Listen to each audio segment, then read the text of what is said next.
10 men went into the water.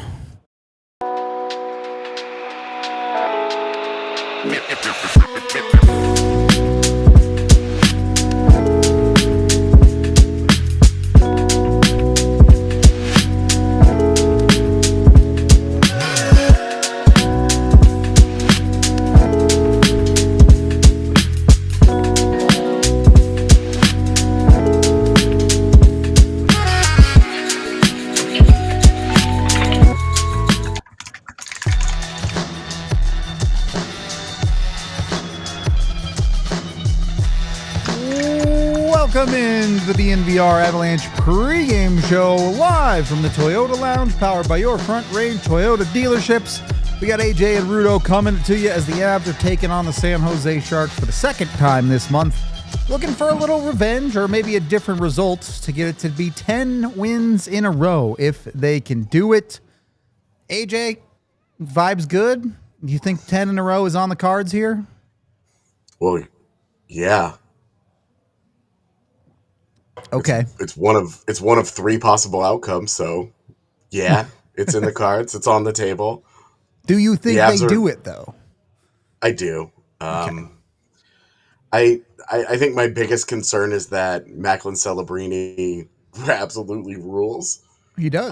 And so does Yaroslav Askarov. And that's a concern. It but is. Guess who also rules? Like most of the Avs. Yeah. So, and they have Ivan back in the lineup today, which, like, dubs. It's that simple. 2 I's equals a W, confirmed. Exactly. I mean, if you think about it, the way that W's are constructed, it's just a bunch of slanted eyes. Like eyes that fell over. Well, it's an eye. It's an Ivan, right? So you have a V with an I, makes a W. Yeah, well, I mean, a V is the same thing. The V is just 2 eyes that fell over. You're not wrong. I can't argue with that logic. All right. And so hold on, I'm counting. Okay, I'll let this go. Let's talk hockey. Let's get into it.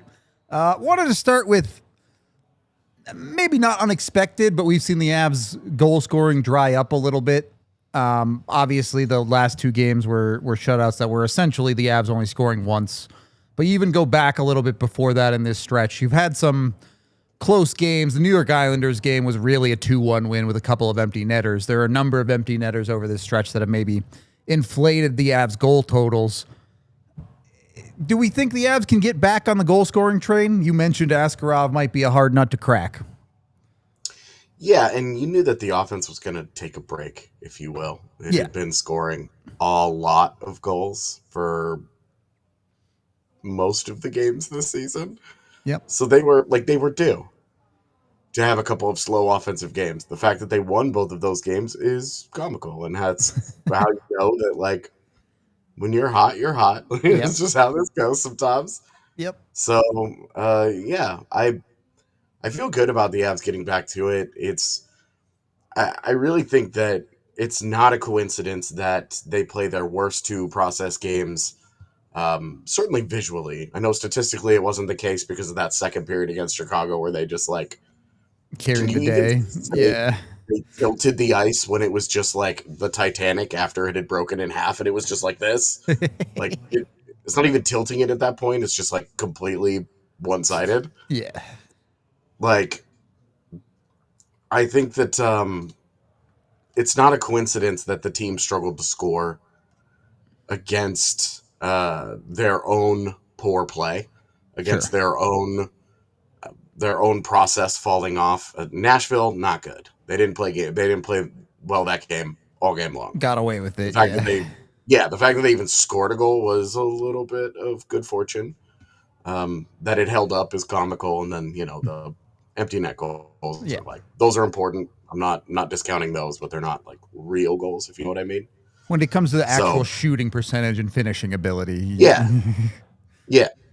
And with Chicago, I think they ran into what they're going to get tonight. It's a young team with a lot of talent, with some high-end guys at the top of the roster, but a bad team still, and a hot goaltender that's really young.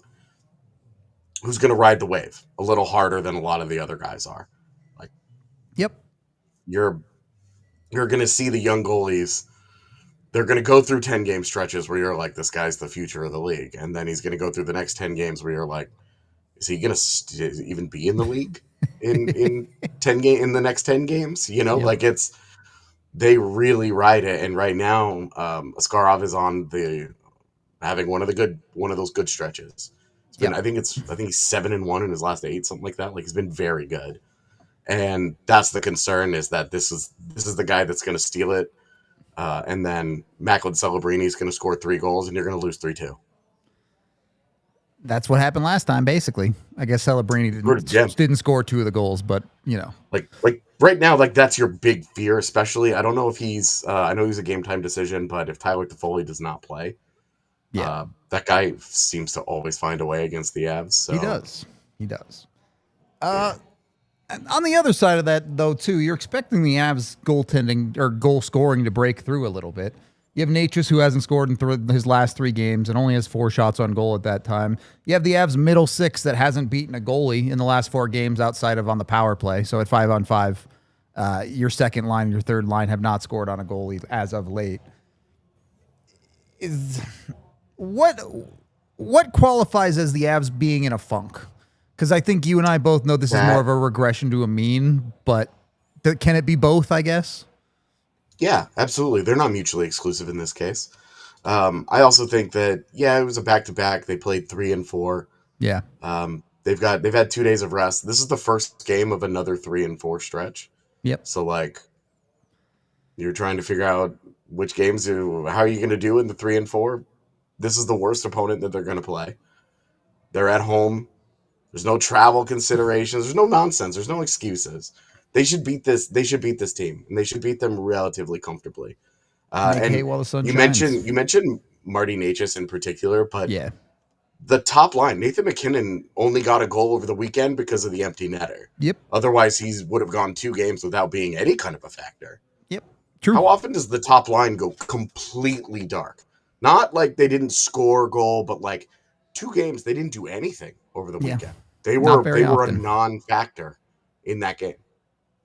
Yeah, Nathan MacKinnon rarely ever goes 2 games without a point. And I know he got the empty netter, so he didn't do that here. But right, it's just a real point. Yeah, the expectation for them is that high that they should really be doing it every single night, and it might be part of the reason I'm expecting a bit of a bounce back from the Avs in that category in a game like tonight. And same. No matter what you feel about Celebrini, he's awesome. He and Will Smith, they're really good. They're fun. The top of that roster is good. The San Jose defense isn't. It's not there. Yeah. There's a long way to go, and Nathan MacKinnon should absolutely eat this up tonight. This should be a 3-point night for Nathan MacKinnon. He really should. We did have Bailey at morning skate today, too, so let's hear what Bailey's storylines are for tonight. What is going on, you guys? Bailey Curtis with DNVR here, bringing you Inside Ball Arena for tonight's matchup against the San Jose Sharks. Guys, last time we played the Sharks, maybe didn't end up the way we wanted it to. Looking for a better result here at Ball Arena. Optional morning skate ahead of today. We did see a couple newsworthy things. Val Nichushkin, as has been previously mentioned, getting closer but not quite back. He did skate with the team today in a red no-contact jersey, so we're looking to him to make that final push as he tries to return to the lineup. You know who is returning to the lineup, though, today is Yoel Kiviranta. Coach Jared Bednar mentioned yesterday that he is, for the most part and for all intents and purposes, good to go. So he's really excited to get back into things with as well as the team has been doing. Not a whole lot of expectations for himself tonight, but as long as he plays his game and does what he does to help get the team the win tonight, I'm sure he will be just fine. With Kiviranta returning to the lineup, there is still an empty spot in the bottom 6, and that will be filled tonight by Ivan. Maybe hasn't had the best season or past couple seasons in the AHL so far, but Jared Bednar has liked what he's seen from him at the NHL level. Maybe looking for a little bit more consistency and maturity in his game, and he's looking for that to produce here tonight.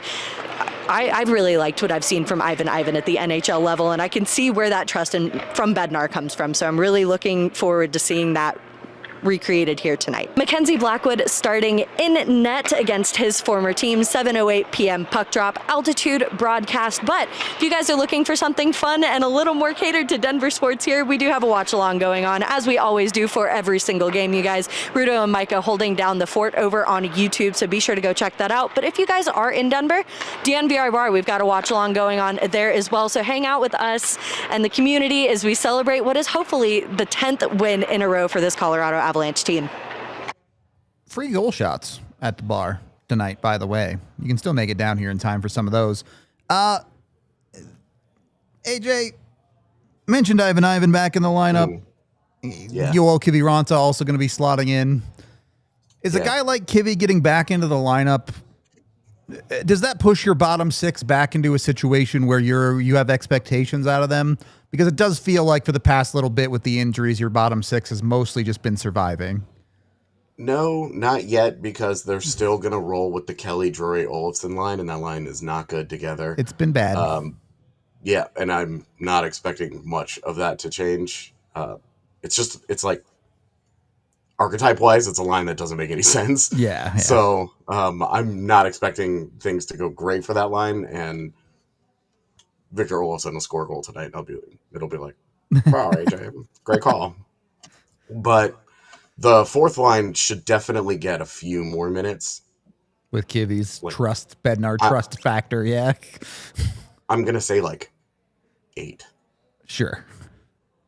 Like, I think Bardakov has had a decent string of games here. And then Kiviranta has that trust. And then Ivan isn't like his typical call-up. He played 40 games for the Avs last year. Yep. And, like, this is what he should be doing. Bedsy mentioned it this morning. He's played a little bit better in the NHL than the AHL. Some of that is really, really high IQ players like Ivan are going to thrive in an environment where everybody's playing to a system a little bit better. It's a little less chaotic. Yep. And I think that's a big thing for Ivan. I'm just going to say I'm looking for I'm looking for like an impact from the bottom six, in that the third line got rocked both games over the weekend. They need to at least break even tonight, even though I think it's a bad line. They need to break even. And then the fourth line, be competitive. Run around a little bit. Let's see some speed. I think I want a good game from Zakhar Bardakov in particular. This is a team that wants to skate. Go skate. Yep. You mentioned breaking even. We can pull up my stat pack here, and they really, really should. At 5v5, the Avs are one of the best teams in the NHL at possession, and San Jose is dead last in possession play at 5v5. So really, you should dominate the puck in this game. A couple of interesting factors. San Jose, pretty bad on the road this year. They're below 500 there. The Avs, obviously, no regulation losses, as has been the case for a while. But when you're looking at these teams, they're both playing roughly the same amount above their expected total of goals. Now, for the Sharks, that total is a lot lower than the Avs' expected total that they're playing above. But maybe there's some indicators that these teams' offenses have been playing a little bit above their head in both cases, even with the downturn from the Avs as of late. The goaltending side of things, you mentioned Askarov. He's very, very solid, and the Avs have been getting essentially the best goaltending in the league as far as a combined tandem is concerned. So you could end up with a low-scoring game tonight because of that. I'm not necessarily expecting it, but you could. And then on the high-danger generation stuff, the Sharks, even though they don't play with the puck a ton, they do a good job of finishing when it comes to the opportunities that they get. Avs still shooting ridiculously well on high dangers as well. So this is a game where teams absolutely can capitalize on their chances, but you would expect the Avs to do some dominating through stretches of this game. Of course, you have to go out and play it to really see what it looks like, but there's reason to feel good about this for the Colorado Avalanche. I'll put it to you that way. I'm sorry. The Avalanche are the top team in the league, and they've thus far dominated the way that this season has started through 22 games. They're by far the best team in the league. Yep. Macklin Celebrini is great, and they've got some fun young guys, but reason to feel good about this, it's the Avalanche and the Sharks. Yeah. Yeah. And it's in Denver. It's not in their barn. It's one thing that is true of most teams, but especially true of young teams. They're a lot more competitive at home, and they suck on the road. The Avs, if the Avs lose tonight, it should be because Askarov goes Super Saiyan, not anything else. Sure. Hopefully that doesn't happen. We do have Jared Bednar to talk a little bit about this one. Blackwood getting the start and all of that. Let's hear from Coach. I'll call on you guys today. Start Brian Bowling, go ahead. Jared, I know we talked about Nate a lot, but he's off to like his best start of his career. Just what have you seen from him on that stretch, and how is he able to maintain, his consistency like this? Because he's consistent with everything he does all the time, professionally at least, I think those habits and that discipline leads to consistency. And what I've seen, I see a lot of similarities in everything he's doing on the offensive side of it. But to this point in the season, it's the best checking year he's had of his career. So I believe, the better you check, the more chances you're going to get. You're playing with the puck more. So I think it's him, it's our team, all kind of with that same mentality. So it's leading to a lot of offense. And we get a guy like Nate with the ability that he has, put the puck on his stick more often, good things are going to happen. Colleen? You said yesterday, talking about the teams kind of bringing their best against you guys, and you were expecting that with the Sharks tonight. What exactly are you kind of looking for them to bring? It's a fast team. It's a dynamic team. They've got some high-end players that are shooting the puck real well. It's not exclusive to them. There's a lot of other teams in the league, but they work hard. They gave us all we could handle in their building the first time we played them, especially in the third period when we had a lead and we're defending the lead. They poured it on us. So I think you can expect the same kind of effort and same kind of ability out of their guys that have kind of really started to develop and grow into their game. And yeah, right now they're getting great goaltending too. Drew and then Bailey. From a coaching perspective, how do you keep your team, who's been so dominant this year, so engaged, so intense, so committed to doing the right thing game after game after game?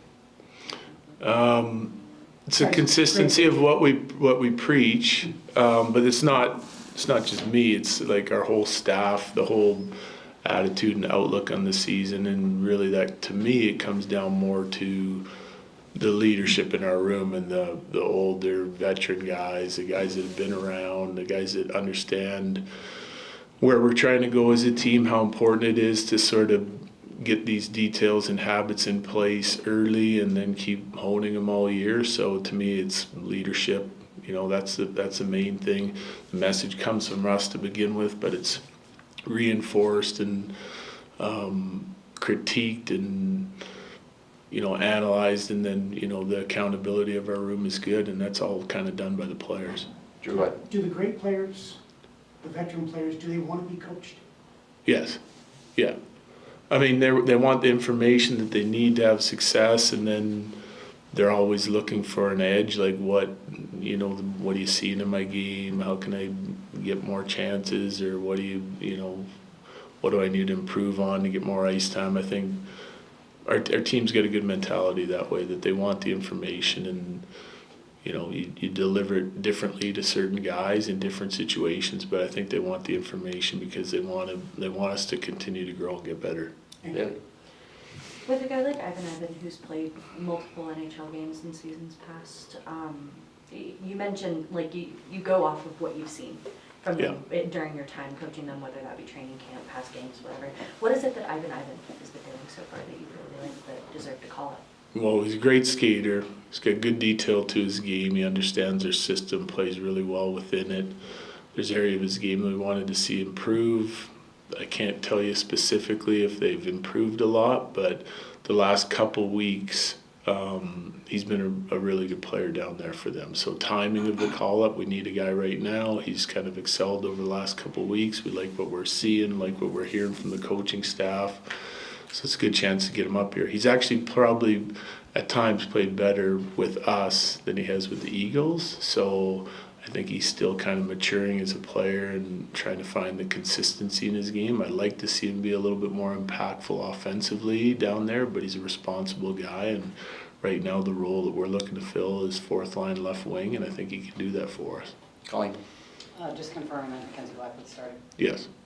finish with Rachel. I have, sorry, 2 questions. Why do you think that Ivan has played better with you all than with the Eagles? I was actually talking with Miles about this earlier, but I'm curious to see your take. I think it's excitement, it's the opportunity, adrenaline, wanting to make the most of the situation and be here, and I don't know exactly why that hasn't translated to an every night impactful player down there. And I'm not saying he doesn't have nights that he is, because he is, and he's good at what he does, but like growing off what his strengths are down there, it's been a little bit of a slow move for him. So maybe something like this can spark him. He's gonna have to earn his time here, which he's done over the last 2 weeks, which is kind of, the information will relay to him, and then it's up to him to make the most of it, so he's always in the mix for the call up. Rich, you want to finish? Yeah, last one here. I did get Brennan's permission to ask you this, just so you know. Okay. Fun Thanksgiving question, of course, with the holiday Okay. tomorrow. You have to assign these 3 jobs to guys on the team. Okay. And tell me why. Carve the turkey, do the dishes, mediate the table discussion. Carve the turkey, I'd probably go with someone that actually has to spend time in the kitchen and does some work, so I'd probably go with Landy on that one. Yeah, he's got a family, I'm sure he does his fair share at home. I'm sure Melissa takes care of most of everything, but I'll give Landy some props, yeah. And then do the dishes? I know who I'd like to assign it to. I think, again, I'll go with another married guy. I'll say Taser on that one. Okay. And mediate the table discussion. I'd want that to be fun, so I'd probably go Burnsy. Yeah, Burnsy can run the conversation at the table, because he could probably let it go off track a few times. It'd be a pretty fun dinner. Thanks, Coach. Yeah, thanks. Appreciate it. Thanks, Coach. Can you carve a turkey, AJ? No, I've never done it. Okay. I did it a little bit but like with one of the electric ones. Are they called electric knives? Clearly you can tell how experienced I am at this. I'm no good at carving turkey. I'll put it to you that way. Oh my God, dude, we have totally outed ourselves as those guys. I'm I don't think it's a absolutely huge that guy. surprise to anybody that's been come following on. us for Let's a long be time. real. A couple of betas can't use a knife. Come on. The goalie matchup, though, I did want to get into it. I know you've talked about Askarov a little bit. It is Blackwood getting the start tonight. Obviously, his last game is a shutout. Is it... do we need to see Blackwood continue to put in quality performances here at this point? It's only his 5th game of the season. It's not like we're really deep into the Blackwood 25-26 experience, but would you like to see him... I don't know if I'd call it turning a corner. Obviously, he pitched a shutout last game, but is it time for him to find that consistency? Yes. I mean, the game, the shutout against the Predators, I went back and looked, was, for what I could tell, arguably the best single game goaltending performance in the regular season over the last 3 seasons from an Avs goalie. Like 3.5 goals saved above expected or something crazy. Yeah. So that was really, really, like, he was unbelievable in that game. That's not a fair expectation, of course. But he put Scott Wedgwood on notice and said, "I'm coming for your ice time." Yeah. The next night, Scott Wedgwood said, "No, you're not." So it's like punch counter punch. They don't really even have to play against the opposing team. They're fighting with each other. And instead of it being last year where it was 2 goaltenders giving up goals left and right, like they were silly kids in a pool hitting each other with pool noodles, where you were like, this is not dangerous. This is like a gladiator's arena of excellence, right? Like that's the room that they're in. All right. you were great. He was great. You need to be great again. Yep. He needs to continue. He's behind right now.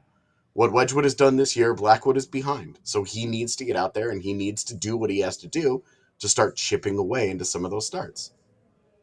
One of those He gets goalies the was opportunity tonight. designated for Olympic roster activities, and it's not Mackenzie Blackwood. So, Right. yeah, I still sit in the boat of Blackwood is ultimately the number one, and I don't think there's much that's going to change that. But The only thing that changes that is that his game does not rebound. yeah, His game is the level of his first couple starts, not his last start. Yeah. Like and if Wedgwood never falters, that's really going to hurt him. But if Wedgwood never falters and Blackwood does, you've lost the job. that would suck for Blackwood, but I don't care if Wedgwood never falters. Right. The Avs will be just fine. This is not the position that, say, San Jose is in, where they can just continue, where they're like, hey, we can just continue to play whoever we want. We're still not there yet. Right. We're not turning a corner. Like their goalies are Askarov and Nedeljkovic. Nedeljkovic is just happy to be in the league, just trying to do what he can do. And Askarov is like, I'm trying to win a job here. I'm trying to be the man here. The Sharks can live with bumps. The Avs are trying to win every single game. This is they're on a mission to have the single greatest regular season in Avalanche history. They are en route to a wire-to-wire dominant Stanley Cup performance this year. Like they're going for the whole thing right now. And that only happens with both goalies being locked in. True. Revenge game for Blackwood too, because the last time that the Avalanche lost a game, it was him in San Jose. Yeah. So it was. And it's one of his old teams. Yeah, it's a revenge. It's a double revenge game. The double revenge. You heard it here first. Chat already getting their predictions in. Let's bust out the crystal ball. AJ, give me a score. Give me a name. What do you got for this one against San Jose? I think it's a Landis goal night. So Let's go. I'm going with a Landy goal, and I think I'm gonna say 4-2. Colorado. 4-2. All right. Yeah. Soft.